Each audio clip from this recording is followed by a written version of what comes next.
स्वस्ति श्री गणेशाय नमः। श्री सरस्वत्यै नमः।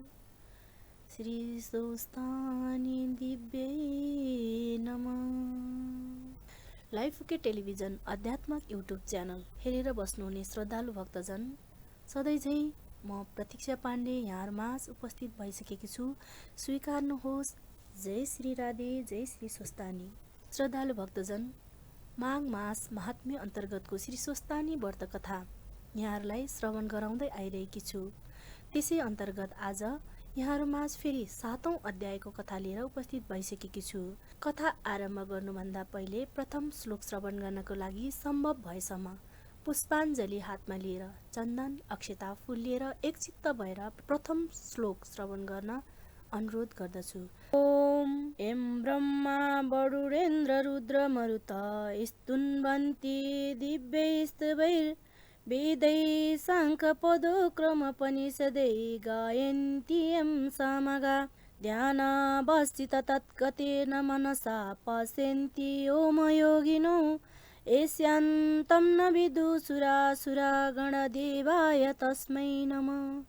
श्रीमच्चन्दन चर्चितो जलबभू शुक्लं भरा मल्लिका मालालङ्कृत कुण्डल प्रबिल सन्मुक्तवाली शोभिता सर्वज्ञान निदान पुस्तकधरा रुद्राक्षा मालाधरा वाग्देवी वदनाम्बुजे वसुतो मे त्रैलोक्य माता चिरम् मूकं करोति वाचल पङ्गुलङ्घ्रियते गिरिम् यत्कृपाः तम वन्दे परमानन्दमाधवम्।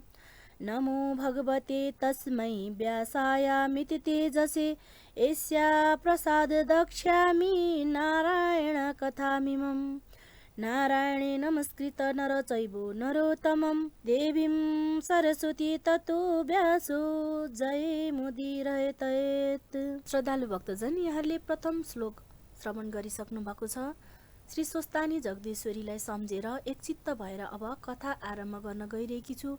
यहाँहरूले पनि अघि भने झैँ चन्दन अक्षता फेरि पनि पुष्प लिएर एकचित्त भएर श्री स्वस्तानी जगदीश्वरीको कथा श्रवण गर्न सक्नुहुनेछ। अथो सप्तमो अध्याय यानि कि 7औं अध्याय। कुमारजी आज्ञा गर्नुहुन्छ, हे अगस्त्य मुनि। सतीदेवीले यज्ञ कुण्डमा फाल हाली प्राण त्यागेको देखेर देवताहरू, यक्ष, किन्नर, दैत्य, दानव, गन्धर्व, नाग, अप्सरा आदि त्यहाँ रहेका सबैले के यस्तो अनर्थ भयो भनी आश्चर्य र डर मानिरहे। त्यसबेला अकस्मात धुलो उडी 10 दिशा डाकिँदा अन्धकार भयो। वायु पनि विपरीत भएर बहन लाग्यो। जल नभएको मेघ पनि डरलाग्दो गरेर गर्जन लाग्यो। सबै देवताका आँखामा धुलो भरिएर नदेख्ने हुँदा भूमिमा घोप्टो परेर कसैलाई हावाले उडाइ लग्यो। कति रुन कराउन लागे, कति आफ्नो बचाउ गर्न लागे, कति भागे, कति स्वास्नी छोराछोरीको स्याहार गर्नतिर लागे। यसरी महाउत्पात भयो। दक्ष प्रजापतिले मनमा विचार गरेर सबै निम्तामा आएकाहरूलाई डराउनु पर्दैन भनेर अनेक प्रकारले साहस दिए। चित्त आकुल भएकोले आफ्नो गुरु बृहस्पतिजीका पास गएर भने, हे गुरु, अब कसो गरौँ? अनर्थ भयो, हाहाकार पर्यो। त्यस बेला नारद ऋषि सतीदेवीले प्राण छोडेका बेलादेखि देवताहरूमा हाहाकार भएसम्मको सकल समाचार लिएर कैलाश पर्वतमा पुगी महादेवको चरणमा दण्डवत गरेर बिन्ती गरे, हे ईश्वरी, तपाईकी प्राण प्यारी सतीदेवीले प्राण त्याग गरिन्।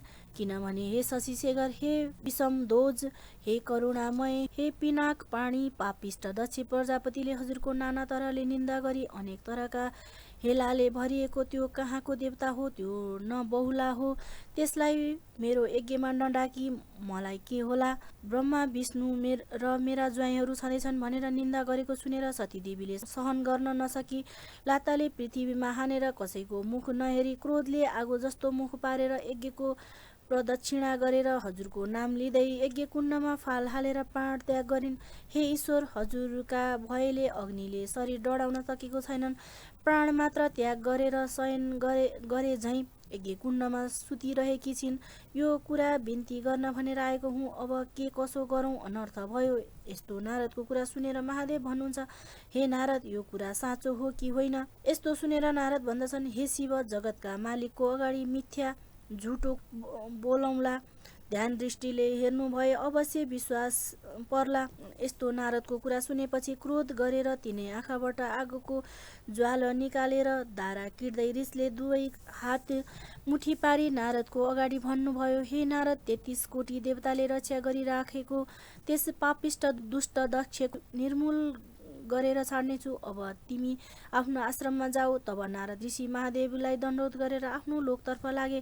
नारद गएपछि महादेवले आफ्नो प्यारी सती देवीलाई सम्झी अत्यन्तै क्रोध गरी तिनै आँखाबाट आगोको ज्वाला झैँ ज्वाला निकाली आफ्नो जटाबाट उसको एउटा जटा झिकेर पृथ्वीमा पछारे। त्यसबाट पृथ्वी कम्पायमान गर्दै सिंहनाद गरे झैँ गरेर गर्जँदै 1000 सूर्यका जस्तो तेज भएको, दाहिने हातमा त्रिशूल लिएको, मुण्डमाला लगाएको यस्तो डरलाग्दो मूर्ति भएको वीरभद्र उभिएर बिन्ती गरे, हे ईश्वर, किन मलाई सम्झिनुभयो? फेरि अर्को जटा यसै गरी पछारेर त्यसबाट प्रलय कालको मेघ गर्जे झैँ ठुलो स्वर गरी 64 योगिनी भूत प्रेत पिशाचहरू सबै आफ्नो गण लिएर काली उत्पन्न भई। ती कस्ती थिइन् भने लामा दारा निस्केकी, आकाश जस्तो पेट भएकी, आँखाबाट आगो निकाल्ने, केश फिजाएकी, बाघको छाला कम्मरमा बाँधेकी, कहिले रातो लामो जिब्रो बाहिर निकाल्ने, कहिले हाँस्ने डरलाग्दी महाकालीले महादेवसित हात जोडेर भनिन्, हे ईश्वर, किन के कामले सम्झना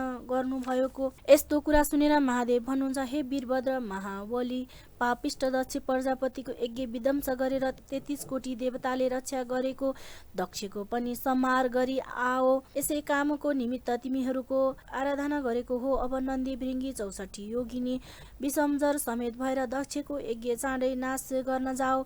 महादेवको आज्ञा शिरोधार्य गरी वीरभद्र महाकाली सबै गण लिएर सिंहनाद गर्दै पृथ्वीलाई कम्पाउँदै यमराज आए झैँ गरी क्रोधले पूर्ण भएर कैलाशदेखि तल झरे।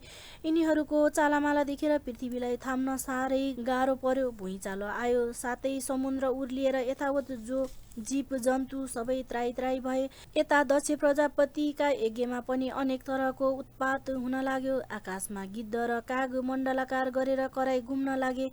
स्यालले दुवै आँखा र मुखबाट आगाको ज्वाला निकालेर कराउँदै हिँड्न लागे। फेरि रगतको वृष्टि भयो। यज्ञमा आएकाहरू हाहाकार गर्न लागे। यतावत जीवात्मा त्राही त्राही भए।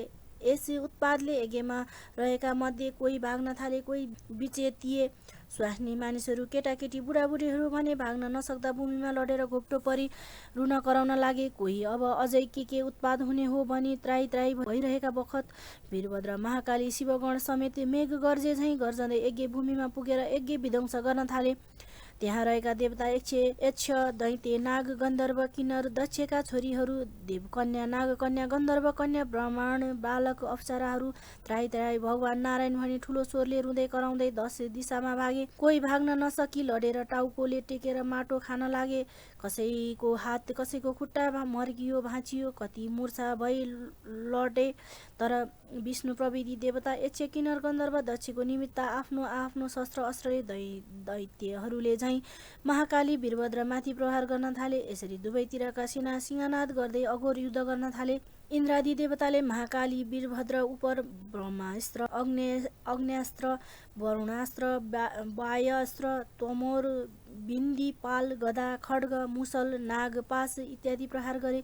यसरी प्रहार गरेको देखेर वीरभद्रले पनि ती शस्त्रको निवारण गर्दै ठुलो शब्दले गर्जेर दक्षका सैन्यभित्र बलले पछि पाएका जतिको टाउको, निमोठी, खुट्टा, हात खुट्टा भाँची, मुड्कीले हानी, रगत छदाई मारी खाए। फेरि महाकालीले कालखण्ड खड्ग लिएर राता राता आँखा पारेर वर्षाकालीले मेघ गर्जे झैँ गर्जी सुकेका परालमा आगो लागे झैँ मृगका समूहमा उन्मत्त सिंहले नासे झैँ क्षणभरमा नाश गरिन्। फेरि वीरभद्रले शत्रुको सर वर्षाले क्रुद्ध भएर नन्दी भृङ्गी 64 योगिनी भूत प्रेत समेत भएर देवगणमा कसैको टाउको, कसैको हात पाउ छुट्याई मासु खान लागे। रगत पिएर कोही नाच्न, कोही हाँस्न लागे। देवगण दक्षक सेनालाई मार्दै थिए। विषमजरले पनि दक्ष प्रजापतिको सेनालाई शरीरमा पसी अचेष्ट पारे। तब वैकुण्ठनाथ विष्णु भगवानले दक्ष प्रजापतिको सम्पूर्ण सेना अचेत भएर लडेको देखेर आफ्नो शरीरबाट शीत ज्वरो उत्पत्ति गरी सबैलाई चेष्टा होसमा गराए। सचेष्ट हुने बित्तिकै अनेक तरका शस्त्र अस्त्र लिएर बत्तीको पुतली झैँ भएर वीरभद्रमाथि जाइ लागे पनि सुकेका खरमा आगो लागे झैँ सिंहनाद गरेर एकैछिनमा सबैलाई मारे। दक्ष प्रजापतिका सेनामा कसैको शिर छैन, कसैको गिँड छैन, कसैको हात छैन, कसैको पाउ छैन। कति कम्मर करङ भाँचिएर लडेका छन्, कति थिलथिला छन्। यस्ता देखेर दक्षका सेना रक्षा गर भनी कराउन थाले। कोही भाग्न थाले, कसैले कुलेलम ठोके। भाग्न नसकेको जति पृथ्वीमा लडी कराइरहे। यसरी सैन्य विध्वंस गर्दै जति पाएका देवता यक्ष गन्धर्व नागहरू समाथि काटी यज्ञमा होमेर नाश गर्न लागेका वीरभद्रलाई हेरी विष्णुले राता राता आँखा गरेर नागले लामो श्वास फेरे झैँ गरी सुस्केर हाली अग्निको बल्दो ज्वाला झैँ भएर देब्रे हातले पाञ्चजन्य शङ्ख बजाई दाहिने हातले कौमोदकी गदा उठाई संहार कालका रुद्र जाइ लागे झैँ वीरभद्रका सेनामा जाइ लागे। यस्तो देखेर देवता यक्ष गन्धर्व किन्नर नाग सबै दक्ष प्रजापतिको सेनाले धन्य धन्य विष्णु तिम्रो जय होस् भन्दै शस्त्र अस्त्र लिएर लड्न थाले।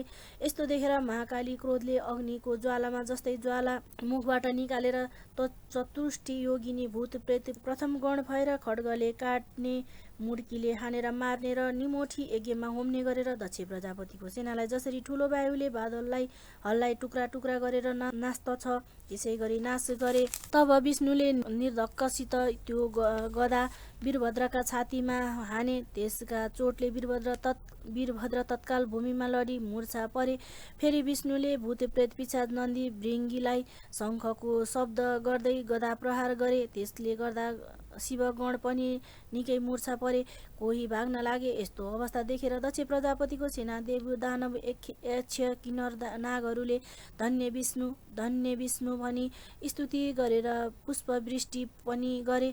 विष्णुले बलपूर्वक पाञ्चजन्य शङ्ख बजाएको दक्ष सेनाले धन्य धन्य विष्णु भनी जय जयकार गरेको शब्द मूर्छा भइरहेका महावीर वीरभद्रको कानमा पर्यो र मूर्छाबाट बिउजी उठी हेर्दा आफ्ना सेना कोही मूर्छा परेका, कोही भागिसकेको, कोही भाग्न तयार भएको। यस्तो अवस्था देखेर क्रोधले पूर्ण भएर काल समान त्रिशूल उठाएर नारायण विष्णुलाई हेरेर बेगले छातीमा ताकी त्रिशूल प्रहार गरे। त्यो त्रिशूल विष्णुका छातीमा लाग्यो। त्यसको वेदना सहन नसकी नभई द्वारबाट रगत बगाई रणभूमिमा लडी विष्णु मूर्छा भए। वीरभद्रले विष्णु मूर्छा परेपछि प्रलय कालको मेघ गर्जे झैँ गर्जेर दक्षका सेनामाथि जाइ लागेर कोटी कोटी सैन्यको नाश गरे। वीरभद्र गर्जेको स्वर खप्न नसकी दक्ष प्रजापतिको सैन्य त्राई त्राई भनेर कराई भाग्न लागे। कति भागे पनि मूर्छा भइरहेको शिवगणका कानमा वीरभद्रको गर्जना पर्न गयो र हतपत्त उठेर हेर्दा वीरभद्रले विष्णुलाई मूर्छा पारी दक्ष सैन्य देवताहरूको नाश गर्न लागेको देखे। धन्य धन्य वीरभद्र भन्दै ठुलो गर्जना गरेर दक्ष प्रजापतिको सेनामाथि जाइ लागे। यस्ता तरहले घोर सङ्ग्राम भयो। हे अगस्त्य मुनि, वीरभद्र महाकालीके देवताहरूको टुप्पी समाई खड्गले काटेर मारे। कसैलाई मुड्कीको चोटले मारे, कसैको परक्क निमोठेर मारे, कसैको काखीमा प्वाल पारेर मुख लगाई रगत पिउन लागे, कसैलाई यज्ञमा होमिदिए। यसरी कोटी कोटी देवता यक्ष नागहरूलाई 64 योगिनी भूत प्रेत भएर मारी खाए। दक्ष सेना नाश भएको देखेर महाकाली वीरभद्रका सेना जय जय वीरभद्र भनेर हटास गरी कराएको शब्द मूर्छा भइरहेको श्री विष्णुको कानमा पर्यो र मूर्छाबाट बिउजेर उठेर हेर्छन् त वीरभद्र महाकालीले दक्ष प्रजापतिको सेना नाश गरेर यज्ञ विध्वंस गर्न लागेको देखे। तब विष्णु अति क्रोध भएर हे पापिष्ट वीरभद्र, आज तेरो नाश गरेर दक्ष प्रजापतिको यज्ञ पुरा गर्नेछु अनि सम्पूर्ण देवता दैत्य गन्धर्व नाग किन्नरलाई सन्तोष होला। आज एउटा त के एकादश रुद्र तेरो सहाय भएर आए पनि तेरो रक्षा गर्न सक्ने छैनन्। सम्पूर्ण दुष्टको नाश गर्ने यो चक्र देखिस भनेर सुदर्शन चक्र देखाए। विष्णुले भनेका पुरुष वाणी हेला गरेर भनेको शब्द सुनेर वीरभद्र रिसाएर विष्णुलाई भन्दछन्, हे पापिष्ट विष्णु, सम्पूर्ण दुष्टको नाश गर्ने भनेर चक्र देखाइस्, त्यो चक्र मेरा उपर प्रहार गर। मुखले भन्ने मात्र होइन, त्यसका पराक्रम पनि देखाइहाल। वीरभद्रको यस्तो कठोर वचन सुनेर विष्णुले पनि क्रोधपूर्वक त्यो सुदर्शन चक्र महावीरभद्र माथि प्रहार गरे।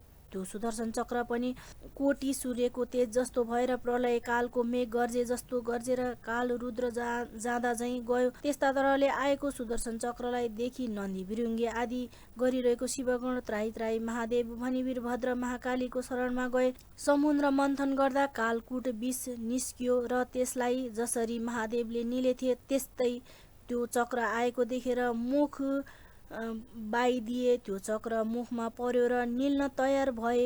त्यो देखि विष्णुले चाँडो गरी वीरभद्रका मुखदेखि सुदर्शन चक्र झिकेर तुरुन्तै अन्तर्ध्यान भएर वैकुण्ठ जाँदा भए। इति श्री स्कन्द पुराणे केदारखण्डे महात्म्ये कुमार अगस्त्ये संवादे श्री स्वस्तानी परमेश्वर्या व्रत कथाया दक्ष सेना विध्वंसो नामो सप्तमो अध्याय। श्रद्धालु भक्तजन, यहाँले सप्तम अध्यायको कथा पनि श्रवण गरिसक्नु भएको छ। श्रद्धालु भक्तजन, अब अन्तिम श्लोकको लागि यहाँहरूले चन्दन अक्षता फूल सम्भव भएसम्म लिएर उनै जगदीश्वरी मातालाई सम्झेर एकचित्त भएर ध्यान दिनुहोला। उपनयन्तु मङ्गलवा सकल जगल मङ्गलाय श्रीमान दिनकर किरण निबोधित नवनलिन दलिन निवेक्षण कृष्ण काले वर्षतु पर्जन्य पृथिवी सस्यशालिनी देशोय छेवो रहितो भ्रमण सन्तु निर्भया अपुत्र पौत्रिण सन्तु पौत्रिण सन्तु पौत्रिण निर्धना सदना सन्तु जीवन्तु सरदा शतम तैत्रव गङ्गा यमुना च तत्र गोदावरी सिन्धु सरस्वती च तीर्थानि सर्वाणि वसन्ति तत्र यत्राच्युतोद्वार कथा प्रसङ्ग या कुन्देन्तु खरहर धवला या सुग्रा वस्त्रावृता या वीणा वरदण्डमण्डिता करा या श्वेत पद्मासना या ब्रह्मच्युत शङ्कर प्रविधिवै दैवी सदा वण्डिता सामं पातु सरस्वती भगवती निश्चेष्टजाड्यापः कायेन वाचा मनुष्यद्राया बुद्ध्यात्मना वा प्रकृति स्वभावत करोमि इति सकल परस्मै नारायणी इति समर्पणितात। हातमा लिएको पुष्पाञ्जलीलाई श्री स्वस्तानी मोहमाया जगदीश्वरीको चरण कमलमा राखी दण्डोत गर्नुहोस् र सबैले आरती गर्न सक्नुहुनेछ।